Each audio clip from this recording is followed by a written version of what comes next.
like that and be a good football team. It just can't happen. Well, again, these are the things you have to find out from the coach after the game, whose mistake it is. When the ball goes awry like that, the first thing to think is it's a bad pass from the quarterback, but it may well have been that the receivers made the mistake. It's always more than that, but you don't want it ever to show up in 4th and 10. Last shot. And he's forced to throw it away. Tate had the blitz on. A flag late. Yeah, they're going to call that intentional grounding. It's not going to. It's a moot point. Incomplete.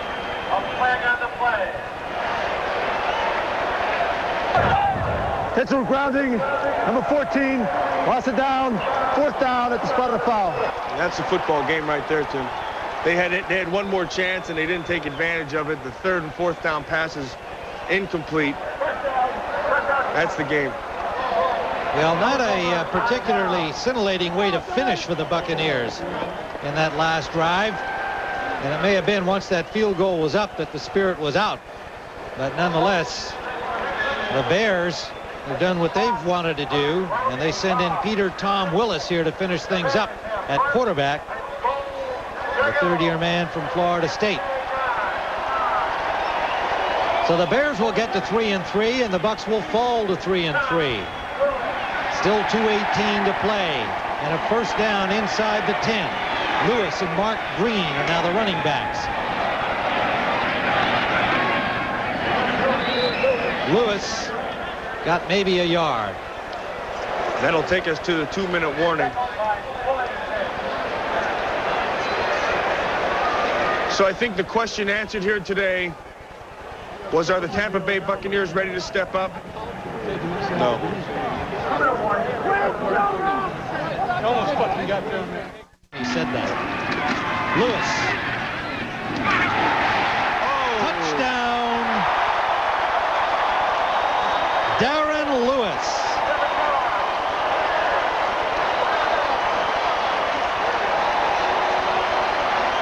Darren Lewis, the number 6 pick last year from Texas A&M, doesn't get to play too much, but he has made things happen when he's gotten into the game.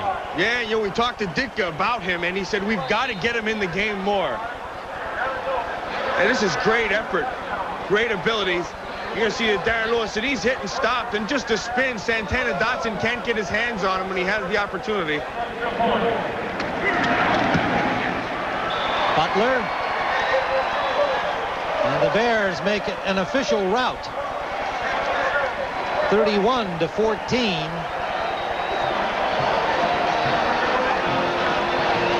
Well, here in Chicago, these fans are pretty demanding. They're very loyal, they're supportive, but they're demanding. And when they had the success of the Super Bowl, since that time, this great hero of playing past, Mike Ditka, has had such great coaching success here. They just expect win, win, win every week.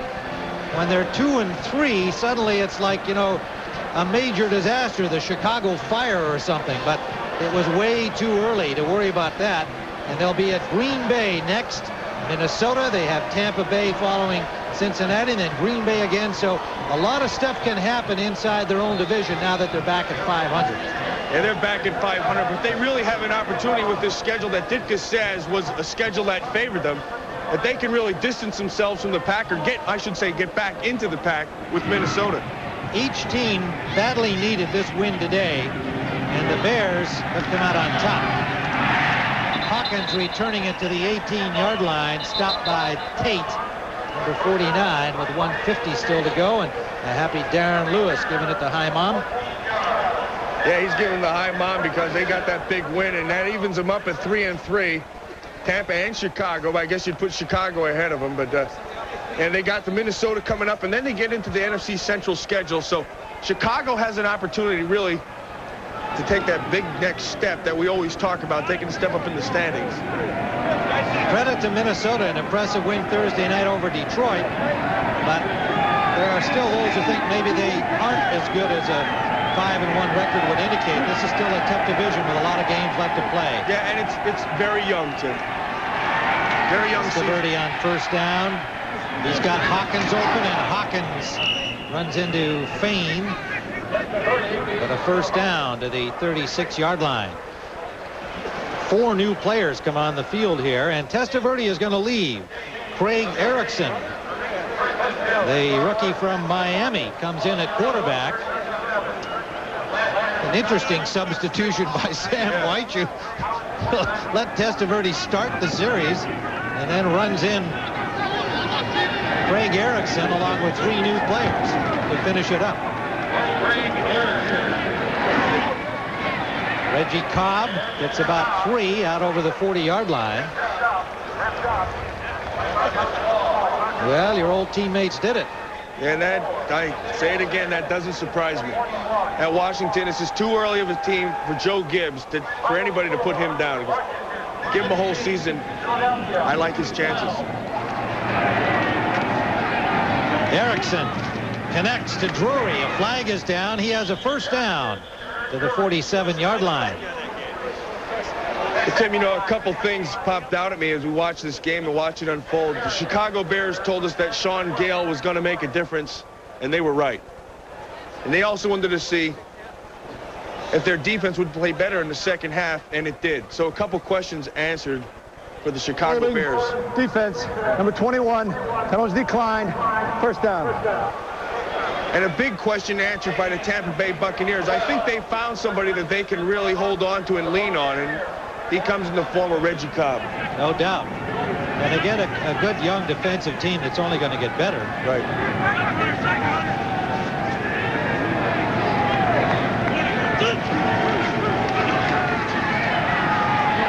Erickson sacked.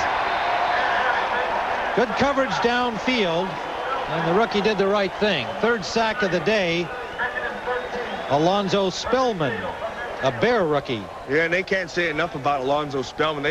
He just needs time to get acclimated to this scheme and acclimated to the pro game. They think he has a chance to be a great football player. Next on CBS, the Falcons at San Francisco. And tonight, another Atlanta team at home in baseball action against Toronto. The Braves and the Bluejays. Not sure what this delay is here. One of the officials off the field momentarily. Well, they're going to let the clock run out if they don't watch themselves. And now they're pushing it back up.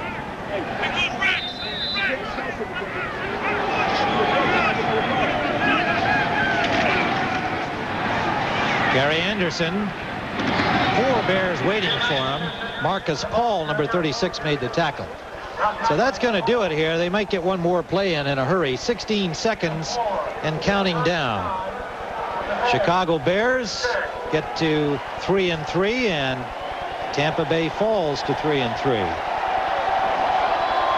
Erickson airing it out for Hawkins, and that's overthrown. They'll make it for Gary Anderson, and that'll do it. And so, for Matt Millen, this is Tim Ryan saying so long from Soldier Field, where the final score, the Chicago Bears 31, the Tampa Bay Bucks 14. CBS Sports coverage of the National Football League will continue. Hello once again, everybody. I'm Chris Berman. Welcome to a lucky week number 7 here on NFL Primetime. To help us get lucky, we're always lucky with these guys here, aren't we? Tom Jackson, Robin Roberts. We've got some good football, some big games to discuss today. So without much further ado, let's get right to it. A lot of big games today in the NFL. One that maybe wasn't so big. A couple of teams that finished in 5th place a year ago.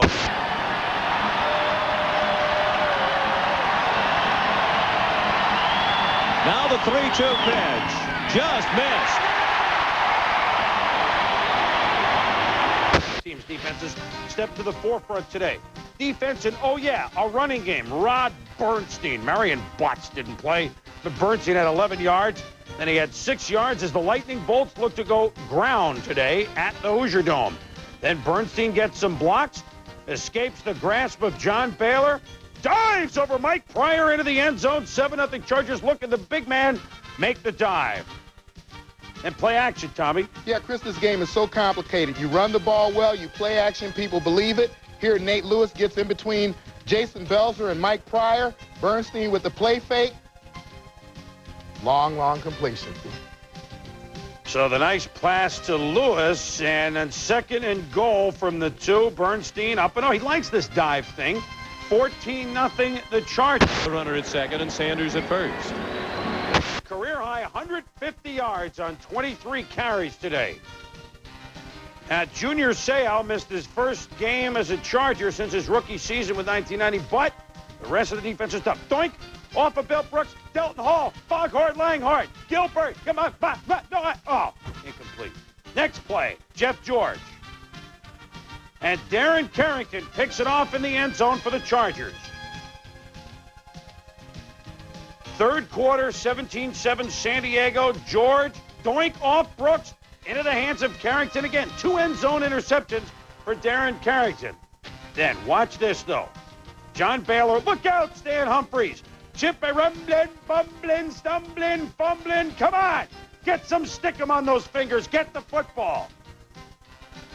The Colts do take the football, and Jeff George to carry Cash down to the 2. Second and goal. The tackle eligible is William Schultz. I know nothing. I see nothing. I know it's a touchdown. 17-14. Here's the replay. And you watch here as Schultz on the end holds up Kevin Murphy, fakes the block, and then becomes eligible. The final score in Game 2 of the World Series. The Blue Jays 5, the Braves 4. Quarter 17-14 Chargers. Humphries. Derek Walker makes a great catch, even though Humphries got nailed by Empman afterwards. First and goal from the 2. Eric sleeping with Bieniemy for the touchdown. And the Chargers back on top by 10. And they win it by 20. As San Diego wins it by the count of 34-14. We told you 150 yards by Bernstein, 5 sacks by the D. And Tommy, finally, a game that San Diego, Bobby Ross and company can smile about. Well, Chris, very impressive effort. I know we both have thought the Chargers should be a better football team. Number one, defense in the AFC, working without Junior Seau, without Marion Butts on offense. But if this team would score points, I think this is the type of team that they could be. This is how effective they could be. It doesn't hurt also to get the 5 turnovers by the defense. Well, you tell you what, not that he was going to be necessarily a great quarterback this year, but they like what they saw in young John Freeze. When he got hurt in the preseason, kind of really put them back, because if they had a quarterback, who had been there from the start of the year with the system, if they had the running game like this and the defense, they would be they'd be tough. They will be tough later in the year. Watch out for them for sure. All right, we got plenty to show you here on the Week 7 edition of NFL Primetime. But first, the first 5 games, we told you the Chargers couldn't score. Yeah, 46 points in 5 games. But today, 34. It's like, who remembers Dan Fouts anymore after today, right? When we return, the Eagles and the Redskins. Randall knew he was up against the champs.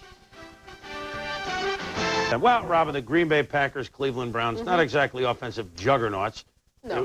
We knew that maybe the first team to get to the teens would be the winner here. Yeah, the Browns ranked 14th or higher in 14 out of 18 offensive categories, so you knew not to expect much scoring in this one. But what about that Browns defense? They have not had a run or rush for 100 yards or more in 56 straight games. And coming into today's game against the Packers, the Browns defense had not allowed a touchdown in 9 quarters. Even the Indians crossed home plate more than the Browns' opposition has crossed the goal line lately. Why?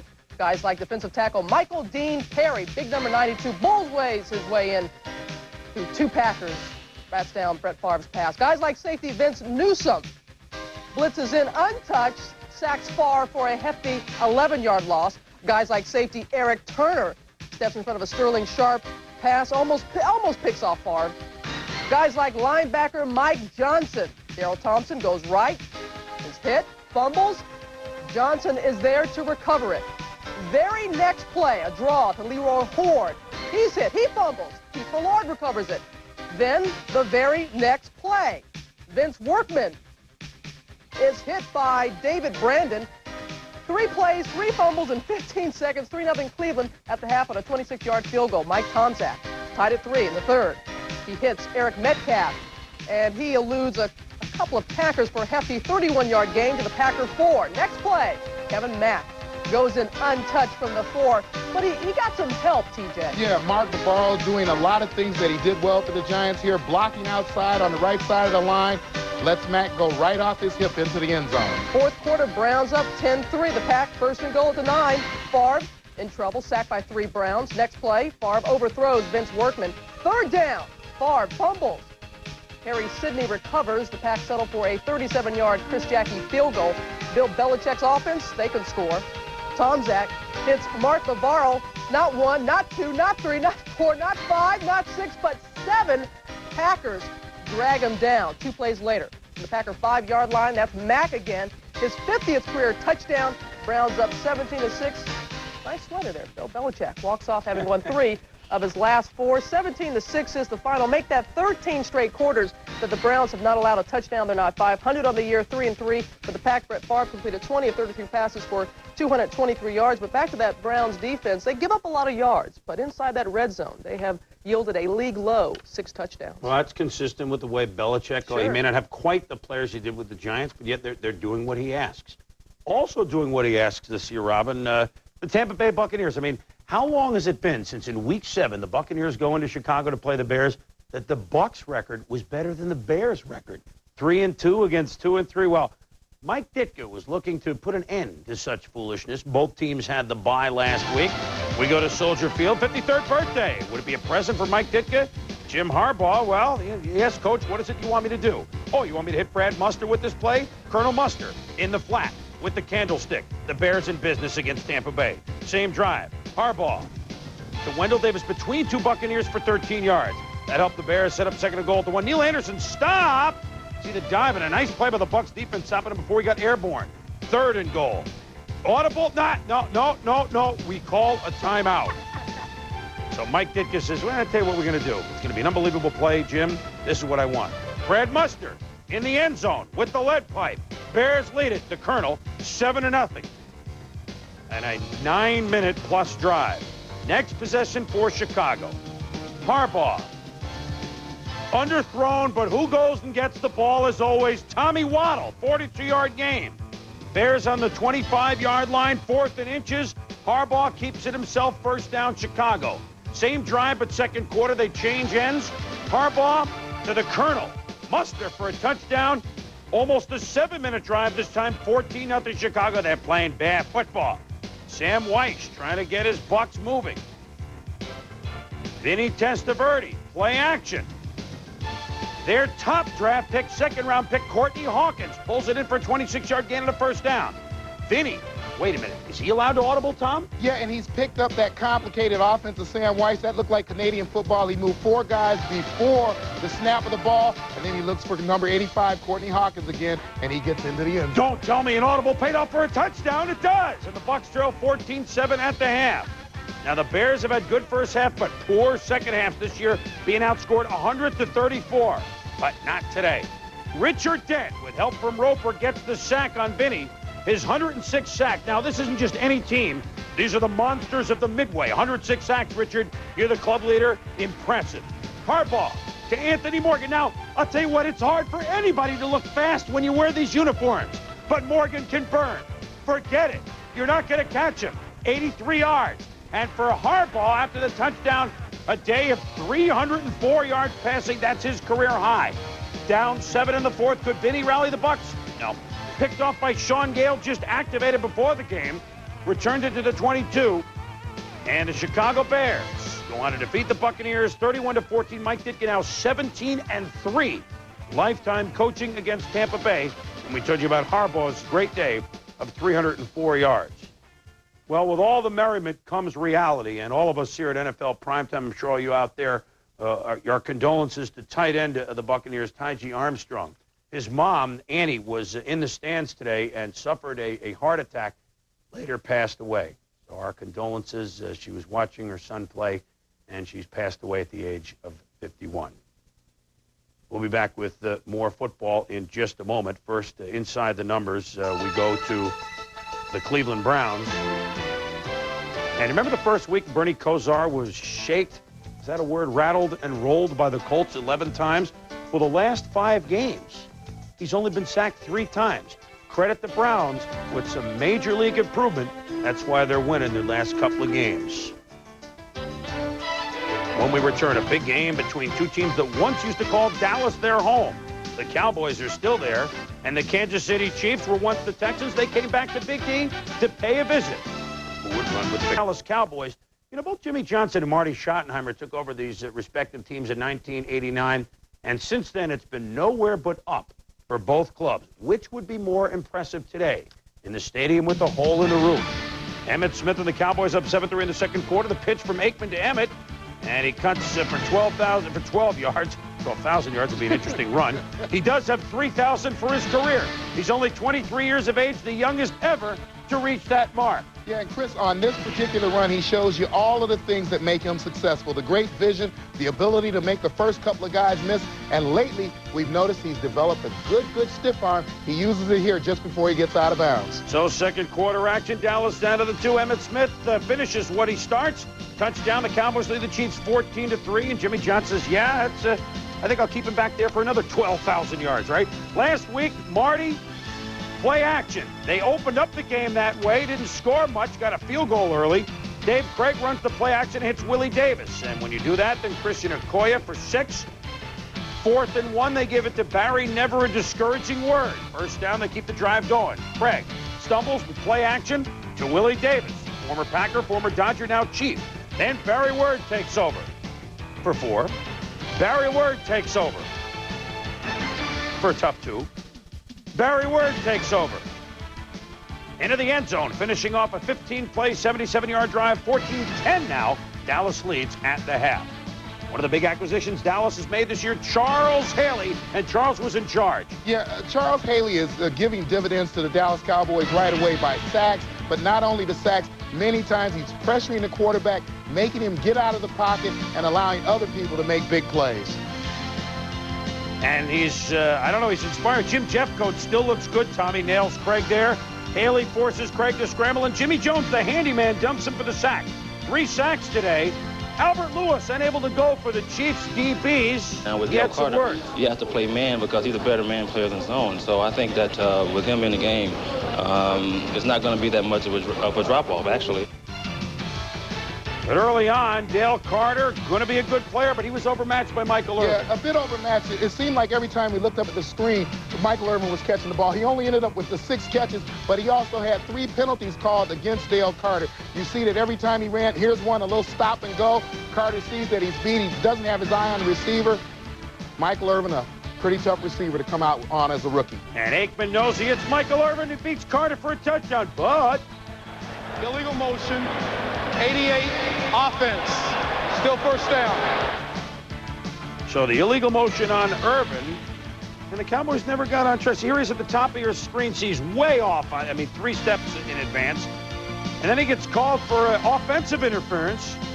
And Dale Carter, I'll tell you what, you talk about growing up in one game, he certainly did. Clutch interception with 7 minutes to go in the game. Chiefs are only down 17-10. And David Craig says, thanks for the interception, let's get going. To Willie Davis, inside the 25-yard line. 3 straight 100-yard games for Davis. Craig out of the shotgun, 5 minutes to go. Haley forced him to throw earlier than he wants.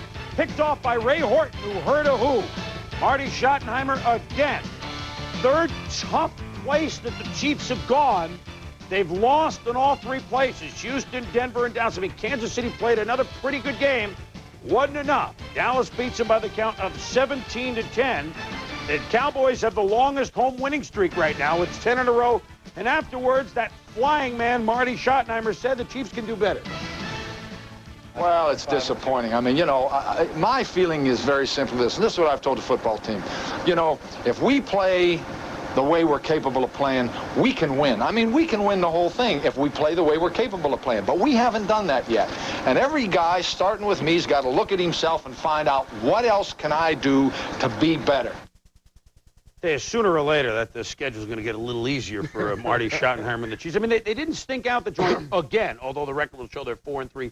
And you talked about it, Tommy. Albert Lewis out. That's a heavy burden against a speed team like Dallas. Yeah, Chris, I thought it was a great football game, but I think a lot of times when you go into a game, maybe that left corner, that great cover guy like an Albert Lewis is the most important guy on the field, especially when you have a receiver the caliber of Michael Irvin. Today, Dale Carter came up a little bit short, but like you said, he grew up fast. And the other thing, when I talked with Marty Schottenheimer this weekend, he said Troy Aikman, from the point of coming from the center to getting back and ready to throw, not the release, is as quick or quicker than anybody else in the NFL, and I think he proved that today. That's tough, and the rookie has to make his moves a little bit faster, Yeah. Carter. But the Chiefs' problem is they saw that Denver won later on, and they're looking up. But the Chiefs will be there, and the Cowboys are in first place. We'll show you why a little bit later. When we return, we've got more to show you. But one of the reasons the Cowboys are improved this year, last year, much as they were good on offense, they amassed only 23 sacks. They played only 6 games this year. And although 18 isn't a huge number, look at it compared to last year through the entire season. They're rushing better. David Craig learned that today. When we return, while the Cowboys were winning, what would happen between their rivals in the NFC East? The Redskins and the Eagles. I mean, there was no stopping the hitting in this game. I said there was no stopping the hitting in this game. The crown. Now, Washington came off a short week. Would they be at a disadvantage? Well, I'll tell you what kind of coach is Joe Gibbs? His team's going into today 18-2 after a Monday night game. Could they make it 19-2? Well, the Eagles were remembering in this game their fallen teammate. 1, 2, 3, JB. Thinking of Jerome Brown, and this is a game that Jerome was on the mind of the Eagles, and the scraps against the Redskins were on all sides of the football, even on the special teams. The youngster Jeff Seidner for the Eagles, Danny Copeland for the Redskins. Fighting, but when it was over, they patted each other on this play and say, good job. First quarter, the Hogs were injured. Those weren't the Hogs you saw in the stands, but no difference. Ernest Biner, first of 8 straight rushes. It was no huddle, Tommy. 6, then 6 more. Yeah, here you see something the Redskins love to do. Joe Jacoby pulling from the guard spot. Rod Middleton taking on Reggie White.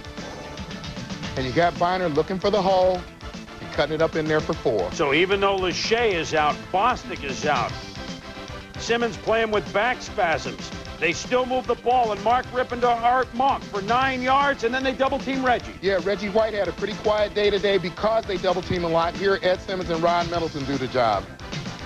Rippon rolls right. Monk went deep. Underneath was Gary Clark at the touchdown. They beat John Shake Your Booty. The Redskins lead it early, 7-0. Next drive for Joe Gibbs. Well, Joe looked at what Kansas City did last week to Philadelphia. Oh, play action. We'll try some of that. And it's Rippon to Arthur Monk. And Byron Evans is not going to be able to cover Art Monk. That was a 34-yard game. Rippon underthrows Clark without a touchdown. Chip Lohmiller missed a 32-yard field goal. He's been struggling at times. Only 7-0. Second quarter, Rippon to tackle-eligible Ray Brown. Byron Evans busts it up. While the Senator, Ricky Urbans, down to the 1. I said the Senator can't get in the end zone. Stuffed. They set up for a field goal by Lohmiller, 10-3, Washington. Herschel Walker's had a big season thus far, but Wilbur Marshall stuffs him. Only 8 yards on the day for Herschel. Randall hit by Al Boyd Mays. 10-3 Skins at the half. It was that sort of game. Redskins driving again in the first drive of the second half. Hit by Seth Joyner off the hands of Booty. Byron Evans. Now watch Byron. Does he think he's Magic Johnson? He doesn't even look to his teammate Eric out. Hey, you take the ball. A great play. Remember, the Eagles down by only 7. The Eagles have momentum. Third play of the Eagles drive. Keith fires. But somebody got the old hat on the football. Danny Copeland did it. Tim Johnson recovers. Huge play. The Eagles looked like they were driving, but it's watching and driving. Irvin, big hit by Andre Waters. Had to leave. Left fibula broken, out for the year. Rippon overthrows Art Monk. Drive ends in a field goal, 13-3 Skins after 3. Fourth quarter, first drive. Rippon. You know what? They hooked up 7 times on Monday night. They haven't used Art Monk a lot this year, and they said, you know what? This is a good idea. 26 yards. Monk at 96 on the day. Third down. Big play. Overthrow to Ricky Sanders. Settle for a field goal. Washington with a comfortable 16-3 lead, but Philly still within 2 TDs. They have a chance. Rich Kotite and Randall Cunningham trying to get things going. Under 5 minutes to go on fourth down. Got to throw to somebody who's standing up. Incomplete, and the Skins take over. 3 plays later.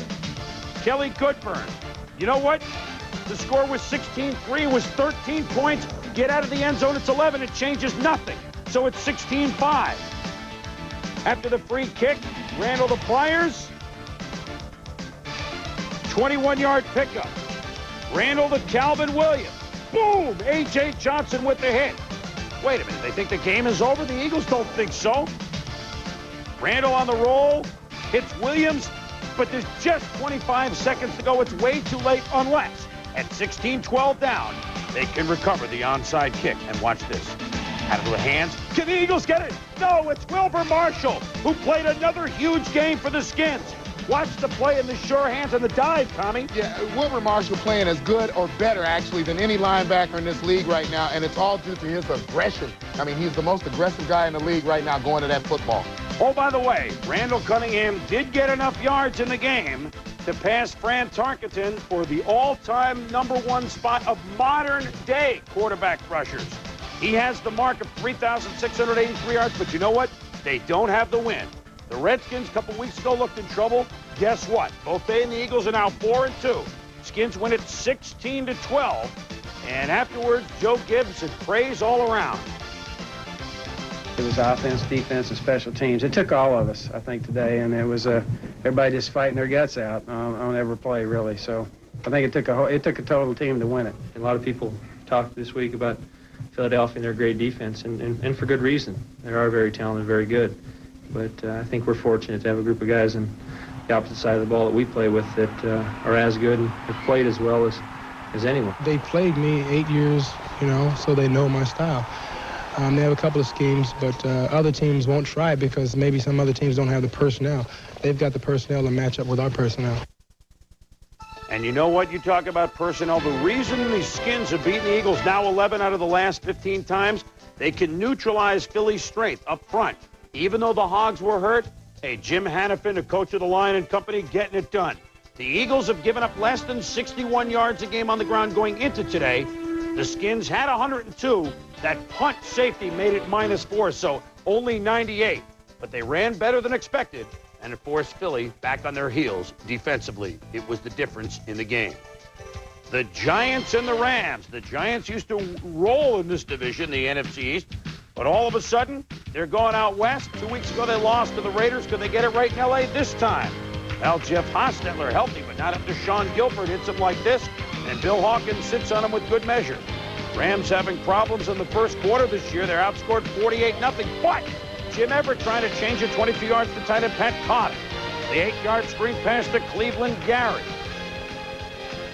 Aaron Cox wide open for the first down. From the 1, Cleveland Gary. No, sir. Yes, sir. Touchdown. First points the Rams have scored in the first quarter all year, 7-0 LA. Tied 7-7 in the second. Cleveland Gary bumbling for 10. And look at Jim Everett. Last couple of weeks, he looks like a new man, or an old man, like he was a few years ago. Pass to David Lang. Cleveland Gary up the gut. Then Everett on the roll right. Wide open. Pat Carter, 14-7 Rams. Even on special teams. Flipped. There's Joey Smith and the Giants getting frustrated. Yeah, two guys on the field, Steve Diassi and David Lang, having a quiet conversation here about who should keep their helmet on and who should. Lawrence Taylor had trouble keeping Cleveland Gary in his sights. Here he misses, and then on play action, Jeff Chadwick. Hey, Everett looks all of a sudden very smooth, much to the chagrin of Ray Handley. Haas has to pass in the fourth quarter. It's tipped and intercepted by Anthony What-Me-Worry Newman. From there, it's Cleveland Gary. Touchdown. He had 200 at Cleveland Gary. Hey, ground chuck at 126 yards. LT, this is not, if this is to be his final year, this is not the type of year he had in mind. The Rams are 2-0 against the New York teams. The Giants are 0-2 against the LA teams, 38-17. But, Tommy, let's go back to the big game here, the Eagles and the Redskins. I mean, the Redskins' performance going into this game with what looked like not a full deck. Their deck is fuller than most, isn't it? Yeah. Collins forced them to throw a bad ball, make an interception. They have the personnel to match up with the Eagles. That's why they've won 11 out of the last 15 times. We've got more to show you, some unbelievable late highlights, certainly from Mile High. And Randall Cunningham against the Redskins, well, against the Skins in week 2 of 89, that wild game, at 447 yards and 5 touchdowns. But the last 5 games, touchdowns down, INTs up, only 941 yards. You get the picture. He's having trouble. 1-4 the last 5 against the Skins. Hey, you know what? No trouble today? 49ers. Sooner or later, they were going to clock somebody. And boy, did they owe the Atlanta Falcons. We'll be back. Against his old team for the first time, but Talk about not having a full deck. Yeah, he doesn't have much of an offense, and not many quarterbacks going through his third one. His offense ranks dead last in total yards per game, and they're also last when it comes to scoring. And because of injuries, Tom Flores has gone with his third different quarterback, going with Stan Gelbaugh. They tried to end a two-game touchdown drought. Yeah, the Raiders, they remember Tom Flores from their last Super Bowl triumph in '83 over Washington, but boy, times how they have changed. Flores now on the sidelines for the Seahawks. The Raiders' first series, 3rd and 5. Cortez Kennedy slips inside to stop Steve Smith. Next Raiders possession.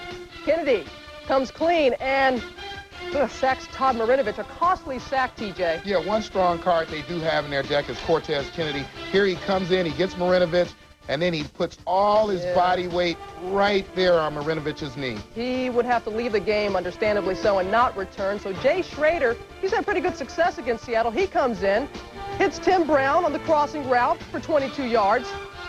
At the Seattle 19, Brown runs a slant pattern, and Patrick Hunter is flagged for pass interference.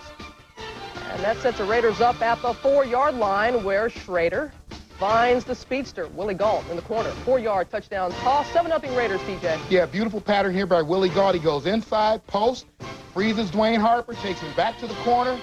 He's wide open for the touchdown. How about a little bit of history on this 3-yard carry? Eric Dickerson moved past Tony Dorsett for the number 2 spot all-time for NFL rushers. Dickerson still has about 4,000 yards to catch sweetness. Fourth quarter, 12-0 Raiders. Nick Bell, the handoff, the right sideline, working his large frame toward the end zone. He makes it in 19-0 Raiders. And that is the final. The Fords would come up with big plays, not mistakes. First quarter, Cards driving, Chandler going for Randall Hill. It's incomplete, but Jimmy Spencer called for interference. That set up this play. Johnny Bailey, the dive and the score, 7-0 Cards. Then Morton Anderson would come in for the Saints. So a 52-yard field goal, big deal? Big deal. He makes it, and he becomes the first Saint to score 1,000 points, the 20th in NFL history. Way to go, Mort. 7-3 Cards.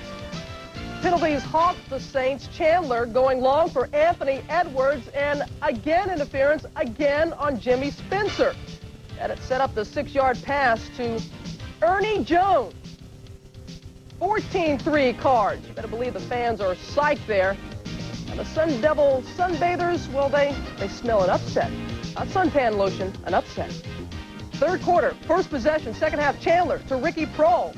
He can't hang on. The Saints recover deep in Cards territory, TJ. Yeah, and that leads to this play. Watch the screen here. The linebacker, Eric Hill, reads the screen well, but he gets a little too deep in the backfield, and Hebert just waits for Hilliard to come open and deliver the ball. You have to stay parallel with that receiver, keep your body in between him and the goal line. 16-14 Saints. Hebert not done.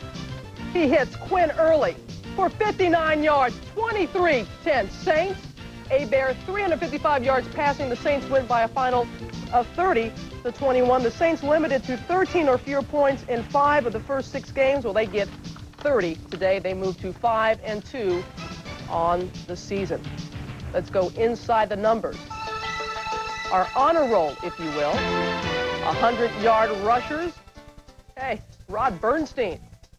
150 yards and a pair of touchdowns at the Lightning Bolts pick up the win. Reggie Cobb, 109 and a loss. Coming up, stop smiling, TJ. The Oilers and the Broncos. Yet another comeback for Elway and company, but Elway got sacked a time or two, but still, the aura of Mile High Stadium. Back. San Francisco has a long memory, and today they showed what they remembered at Candlestick Park. They're thinking about Deion starting for the Atlanta Braves in Game 2 of the World Series, or to Ricky Waters. Deion just dumps water on people. San Francisco has a guy named Ricky Waters. 8-yard touchdown, and the Niners up early. Yeah, Chris, another kid with great vision here. Look at him see the hole, follow Rathman, sees the cutback lane, and goes in untouched. Ricky Waters effective as a receiver. Steve Young pumps once, hits Waters 35 yards down to the 5-yard line. So since Waters made the big play, give it to the youngster. Boy, what a difference he has made for the 49ers, leading the NFC rushers going into the week. Touchdown. Jerry Glanville says, well, I know we're missing Deion, some other guys, but how could we be prepared for this explosion? 3 touchdowns for Waters in the first half alone. And it doesn't stop with Waters. It goes to Steve Young. Has buoyed the 49ers to 3 close wins the last 3 weeks. Look at Steve Young run down to the 5-yard line, 22-yard pickup. As our Joey T said this morning, Steve Young does not want to be a runner. He will if he has to. Here he gets the nervous feet, looks like he's getting ready to run, but then he lobs a beautiful pass to the tight end, Brent Jones, for 20 yards. This is why he doesn't want to be known as a runner. Tom, in the first half, 336 yards throwing and a pair of TDs. Early in the year, Jerry Rice was wondering if he and Steve Young were on the same wavelength. Wonder no more. Play fake. Jerry Rice. Oh, he's not fast. It's just that no one ever catches him. He's the 8th guy to get 100 touchdowns for his career.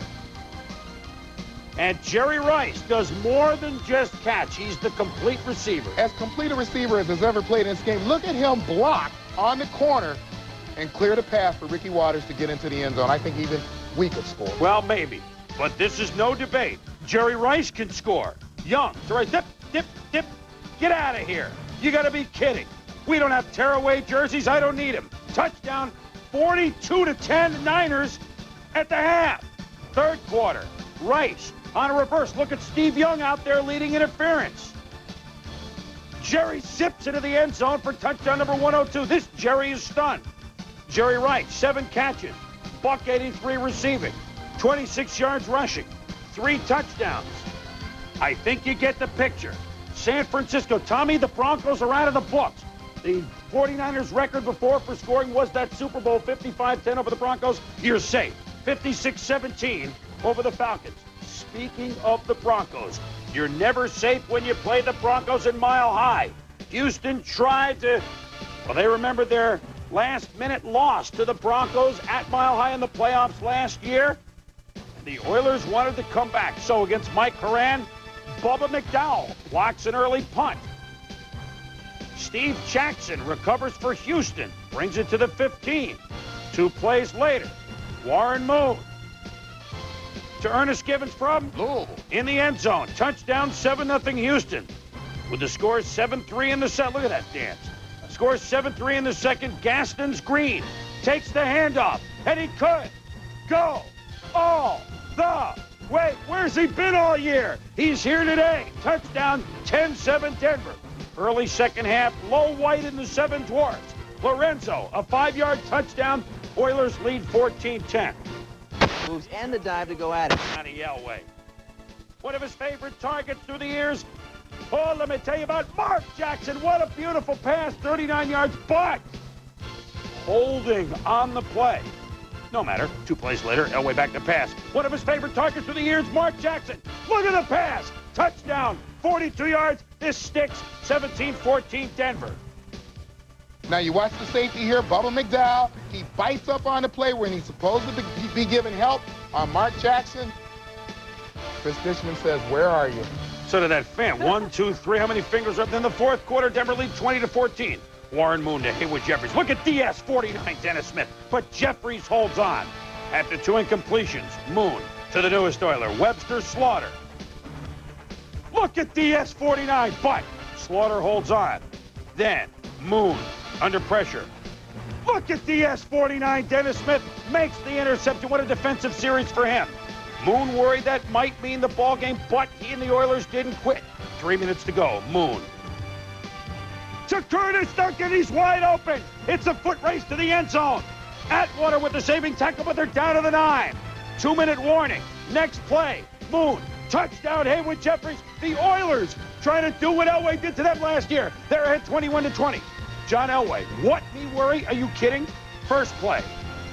Scramble. Zip. To Mark Jackson. He's wide open and gets out of bounds. Next play. Elway.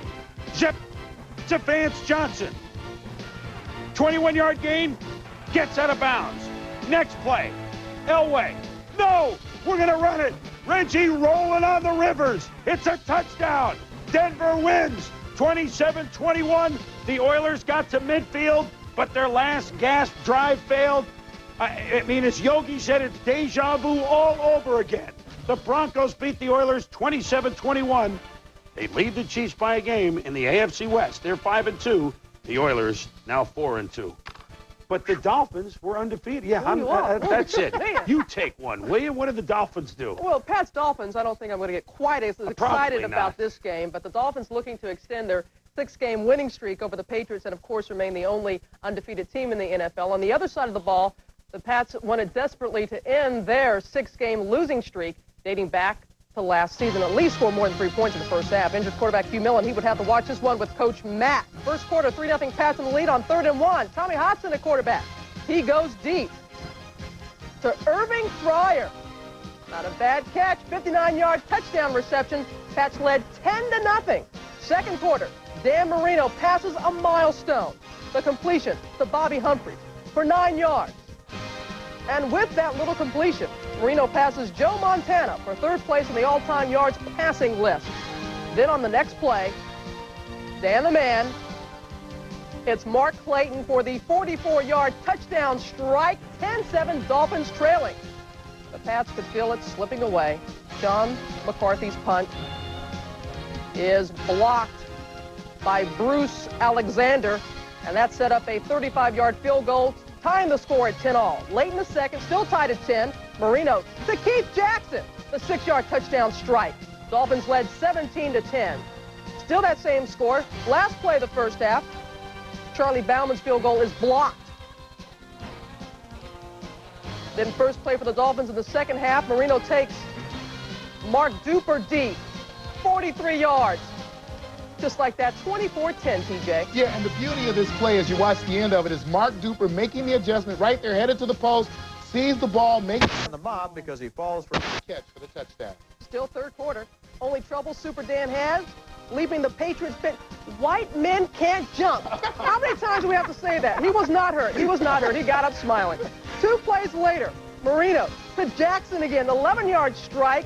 Yeah, that's right, Keith. Miami is #1. They win by a final of 38-17. The Dolphins' 7th straight victory over the Patriots. It was Marino's first game with 4 more touchdown passes since 1988, but the 17th of his career, tying Johnny Unitas' NFL record. And speaking of pretty good quarterbacks like that, why don't we continue our honor roll? 300-yard passers. And as Chris said, Steve Young, he's not just a runner. 406 yards in the Niners' big win.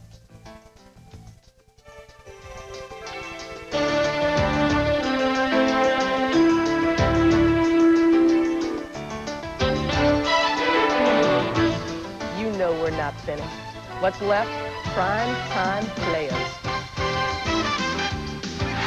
Breaking tackle at the 50, to the 40, to the 35, to the 30. Anthony Morgan to the 10. He will score a Bears touchdown.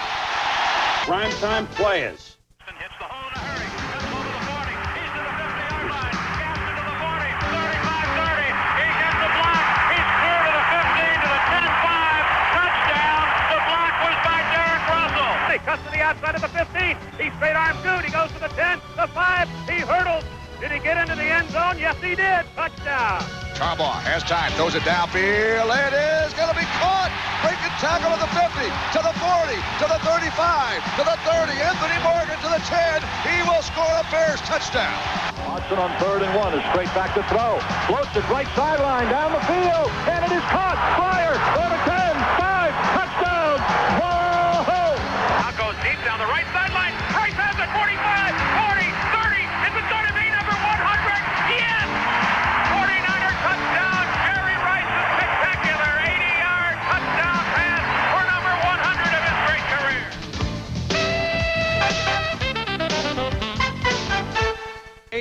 Among the many times he's been on our 100-yard receiving list on a roll. A $183 receiving, not to mention a rushing touchdown as well.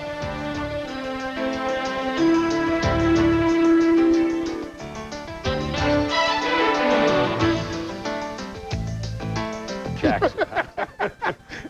It's unbelievable, all right?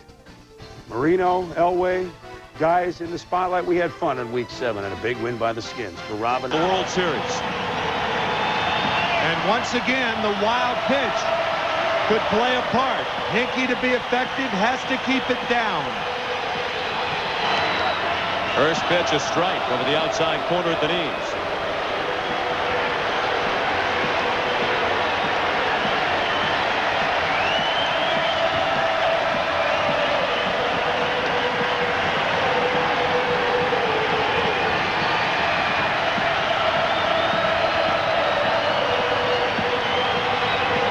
A one-strike pitch. Fouled away, and Smith is in the hole, 0-2. We're in the bottom of the ninth. The Toronto Blue Jays lead 2-1.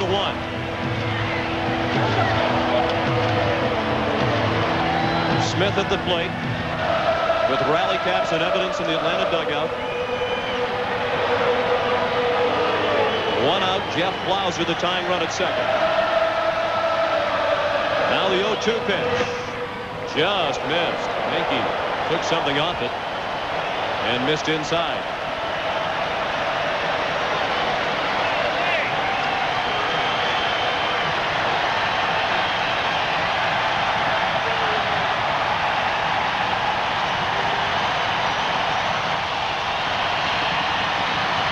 Now the 1-2 pitch. Check swing and a ball high. 2-2.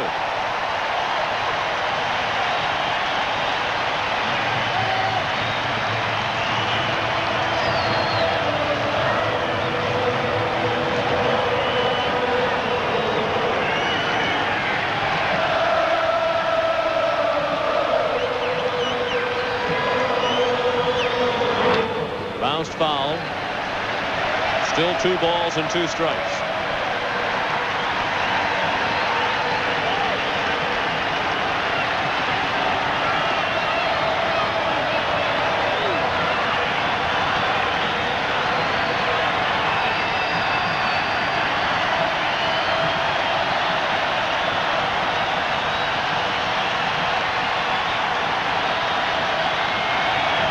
In the dirt. Blocked by Borders. It scooted through his legs, but he was able to squeeze it before it got behind him.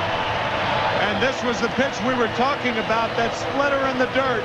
A terrific play by Pat Borders.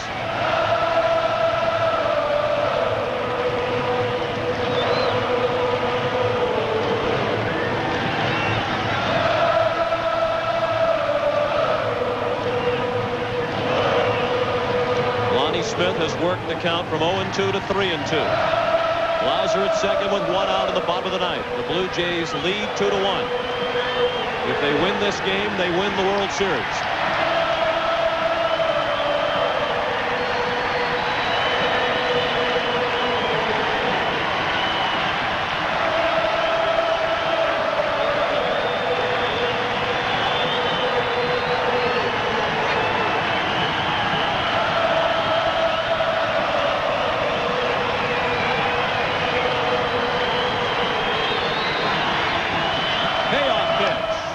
Straight back.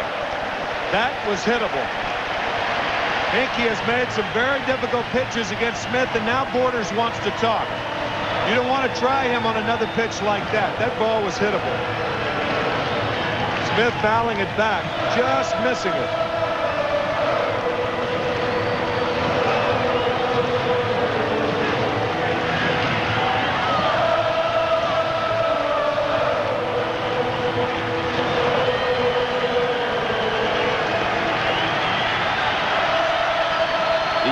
Pitch of the at-bat is ball 4.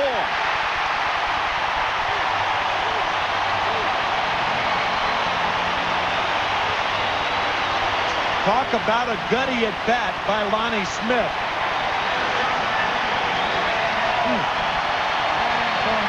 He got behind 0-2, then walked on the 8th pitch. So the winning run is at first. And the man who produced the miracle 10 days ago will step into the spotlight again. He'll have to wait as Galen Cisco goes to the mound to talk about how they will pitch to Francisco Cabrera.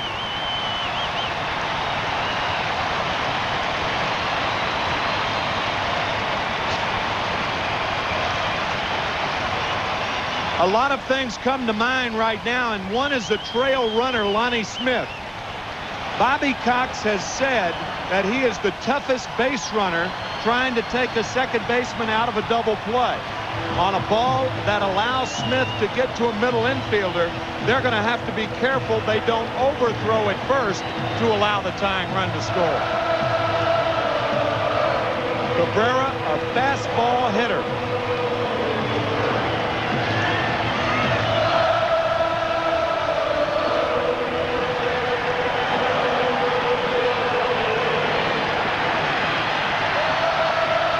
First pitch to Cabrera, a ball low and away. Francisco was traded to Atlanta in August of 1984 by the Blue Jays.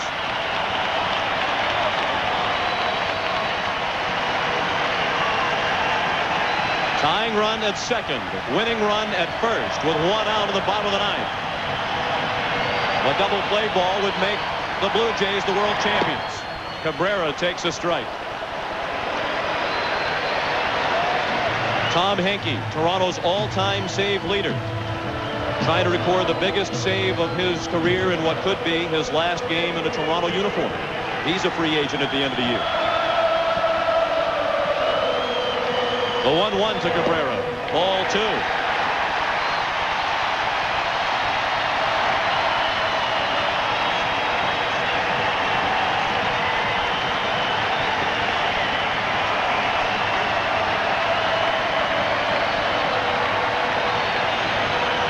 Cabrera at the plate. Otis Nixon on deck.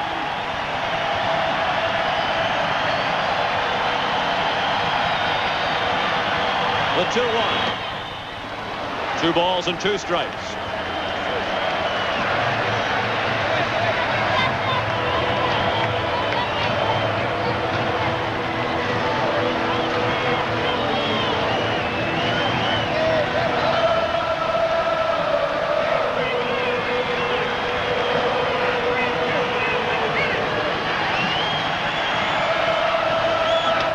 Chop foul. In a sport in which the average salary is $1 million, Francisco Cabrera makes $148,000, which he uses to support a wife and 2 children in Atlanta, his mother and father, 2 brothers, and 2 sisters in the Dominican Republic. It's unlikely that he was in the spotlight once when it mattered most. Miraculous that he's here twice. And still alive at 2 balls and 2 strikes. You can see the split fingers going into the glove of Tom Henke from that center field camera.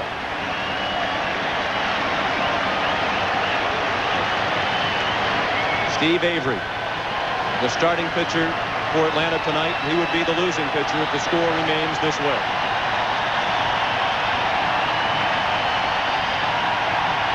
The 2-2 to Cabrera. Back to the screen again.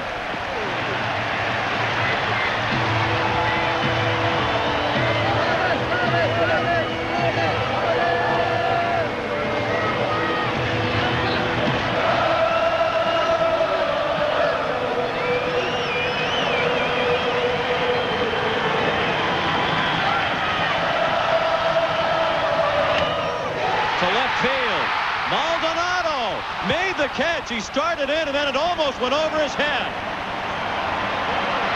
Cabrera had a rising line drive. Maldonado came in, then had to leap at the last moment to snare it.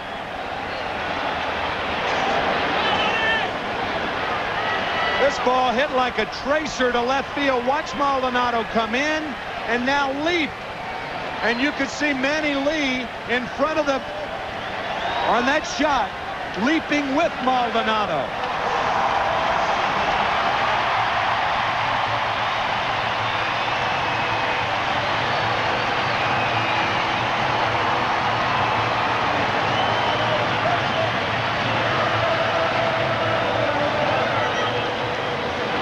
Otis Nixon, the batter. 2 outs, bottom of the ninth. Runners at first and second. The Blue Jays lead 2-1. Swing and a miss by Nixon for strike 1. He's 1 for 4 tonight. He singled his last time up. 2 outs, a runner at second base and first base. Infielders reminded to knock the ball down if they can't make a play to save the run.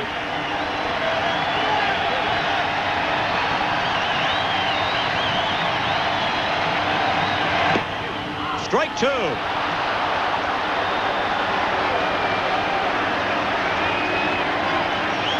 Otis Nixon has only 6 career home runs, one of them off Tom Henke.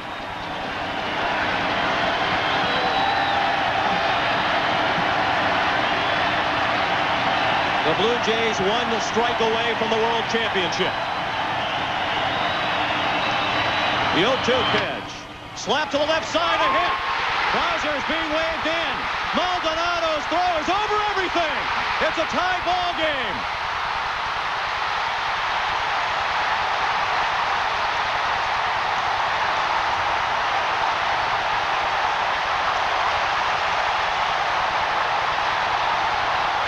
Otis Nixon took an 0-2 pitch into left field.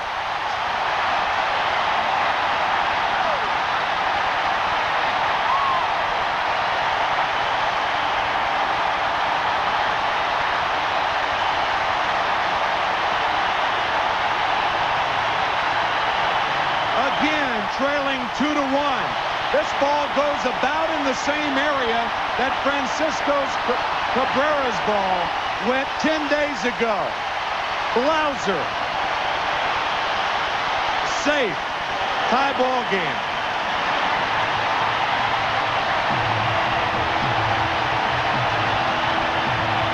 Now the winning run is at third for Atlanta in the bottom of the ninth as the Braves try to force a Game 7 tomorrow night.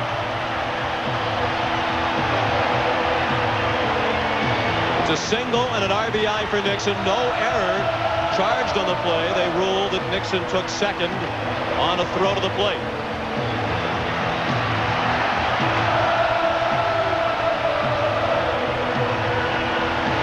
Ron Gant, the hitter.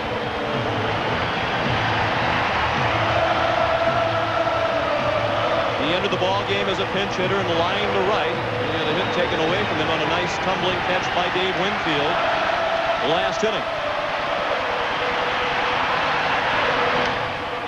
Pulled way foul and out of play. 1 strike on Gant.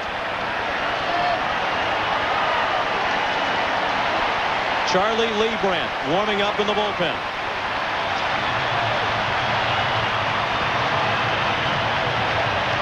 When we go to extra innings, he will be the pitcher for Atlanta.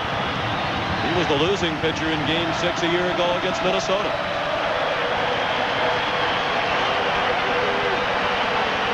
The 0-1 to Gant. This is certainly a great chance for Gant to erase his memories of the 1992 postseason. They have not been pleasant. In the World Series, he's 1 for 7.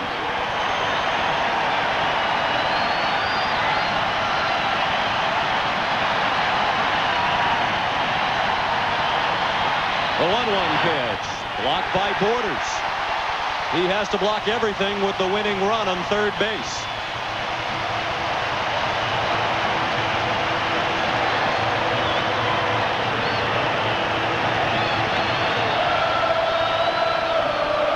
Lonnie Smith, the runner at third.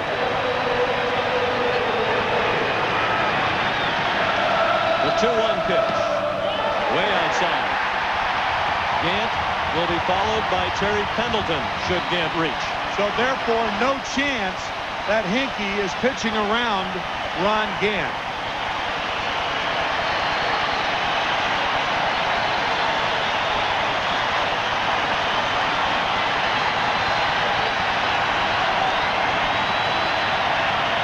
Now the 3-1 pitch. Hop foul straight back and out of play.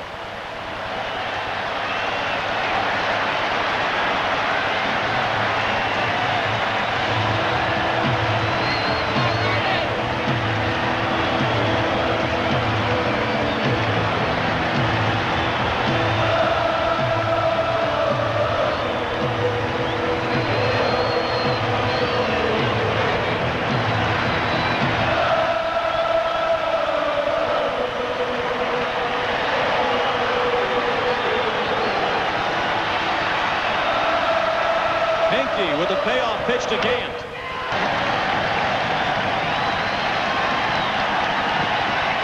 Timlin. Nixon bunts. Timlin on it. Throws to first. For the first time in history, the World Championship banner will fly north of the border. The Toronto Blue Jays are baseball's best in 1992.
Dave Winfield, the game-winning hit. Jimmy Key, the winning pitcher. Mike Temlin, the save. How unlikely was that final pitching scenario? All 4 wins in this World Series for Toronto by 1 run, including Game 6, 4-3, the final in 11. In only their 16th year as a Major League franchise, the Toronto Blue Jays have won the World Championship.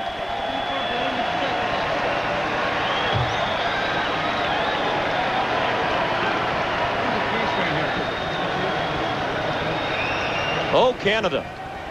What a series. We'll be back in just a moment. 92 World Series a little before 1 o'clock Eastern time as Joe Carter and the Toronto Blue Jays make history, the first Canadian team to win a World Series. And really, countries don't matter right now. They're up and down all over the place, screaming for joy. And I'm sure the good folks up at Skydome, who have suffered so many years of frustration, shall we say, with this franchise, are going crazy as they are inside the Toronto Blue Jays locker room right now. And down somewhere in there is Jim Cott. Jim? We're right here, Pat. And yes, a jubilant Toronto dressing room. And for the last time, Dr. Bobby Brown will present a World Championship trophy with 26 flags. Next year it'll have 28, and he'll present it to Paul Beeston, the president of the Toronto Blue Jays, and a happy Cito Gaston. Dr. Brown.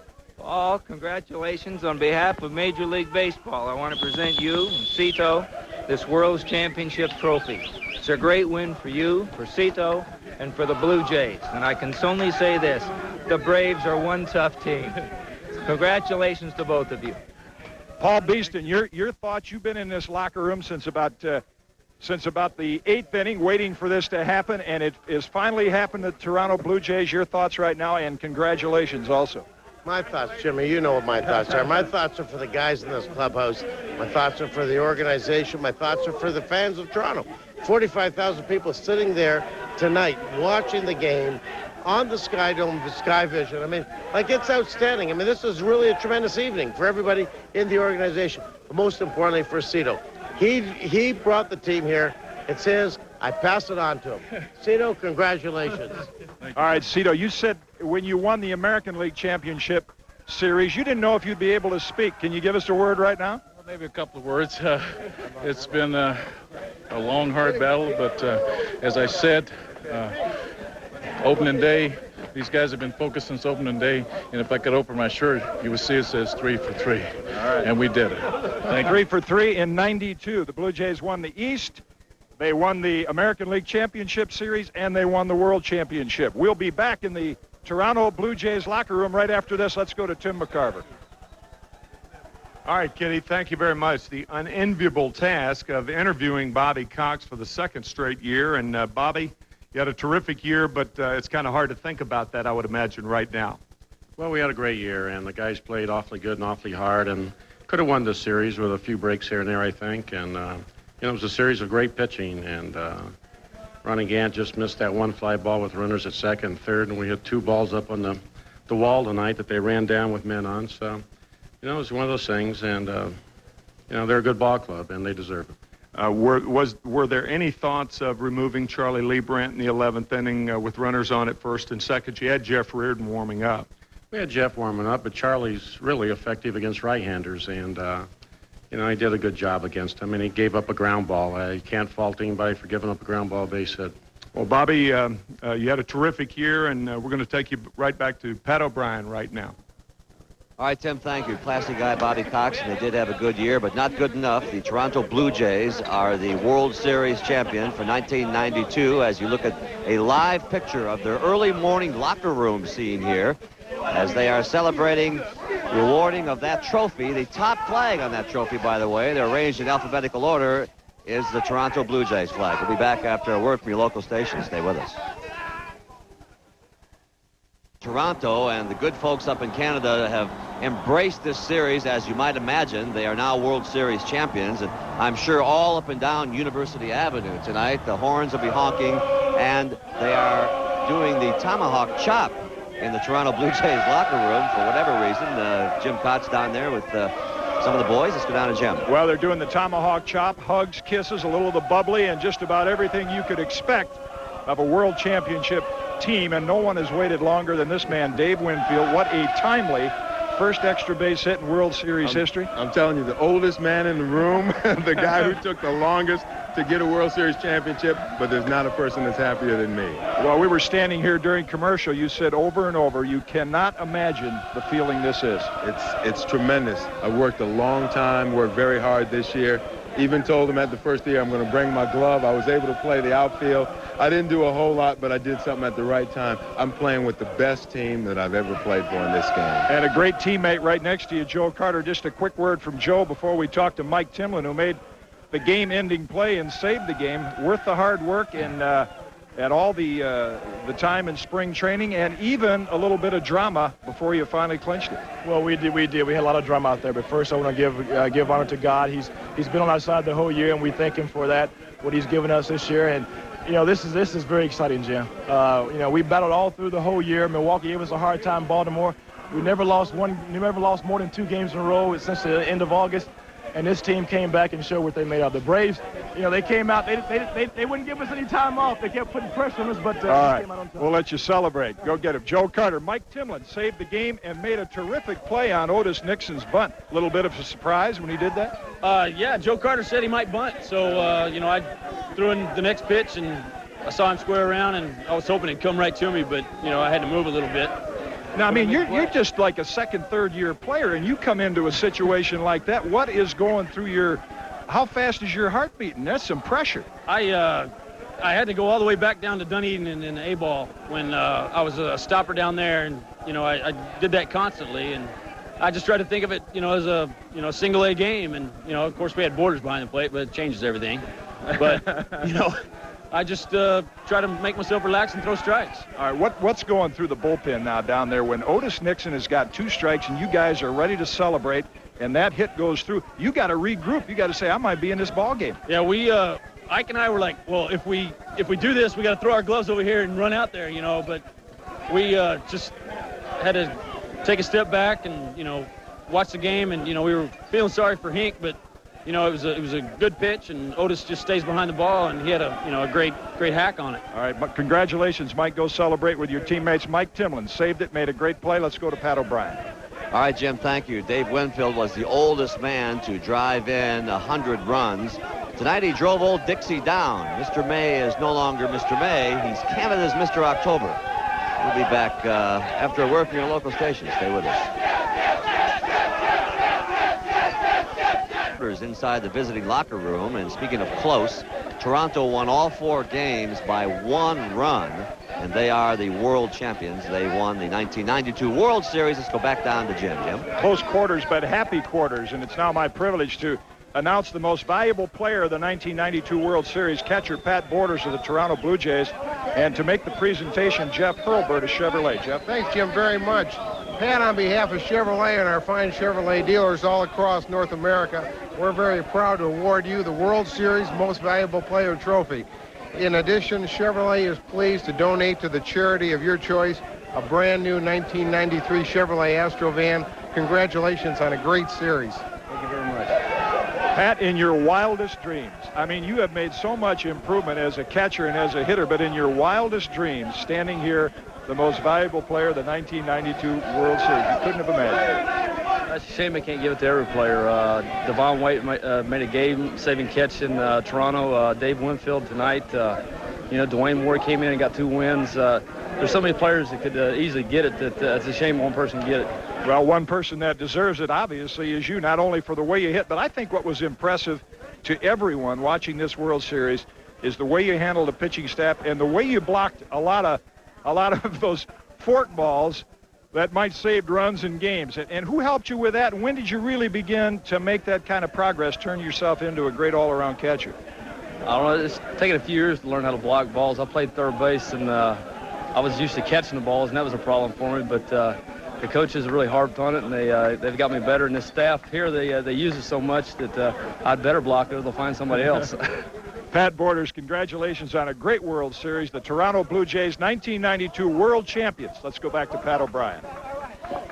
think Pat looked like he might have been in a little bit of shock. I think it'll set in later tonight as we leave the Toronto Blue Jays locker room. They've got a lot of celebrating ahead of them as they head back over the borders and back home to Canada. Well, it's been our pleasure to chronicle this latest set of World Series memories, memories that generations of fans will cherish, especially our friendly neighbors up in Canada, because this wasn't just a World Series win for the Winfields and the Alomars. It was a victory for the old Blue Jays, the Bob Baylors, the Ernie Witts, and the Dave Steeves. It's not just Toronto's triumph.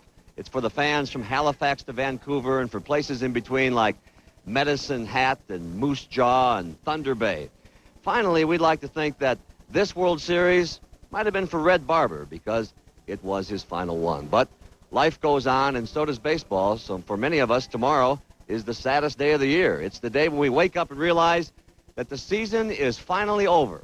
And as we get set to fire up the old hot stove league, a reminder to all you fans who didn't have a winning team, next year is really not that...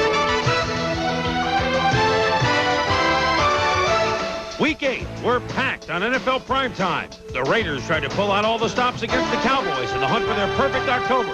While down the street, the Chargers try to get back into the AFC West race against the Bronx.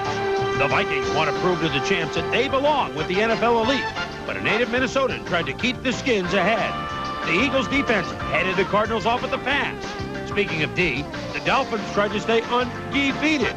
Barry Sanders' feet were busy for the Lions for a change.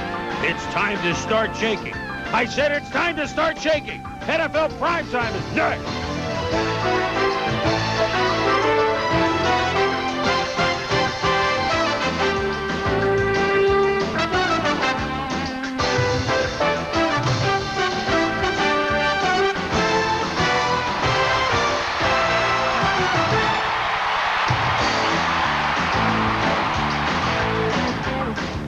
Hello once again, everybody. I'm Chris Berman. Welcome to week crazy 8 of ESPN's NFL Primetime. We got a lot to show you. With me, as always, Tom Jackson, Robin Roberts. A lot of important games hanging in the balance as we speak.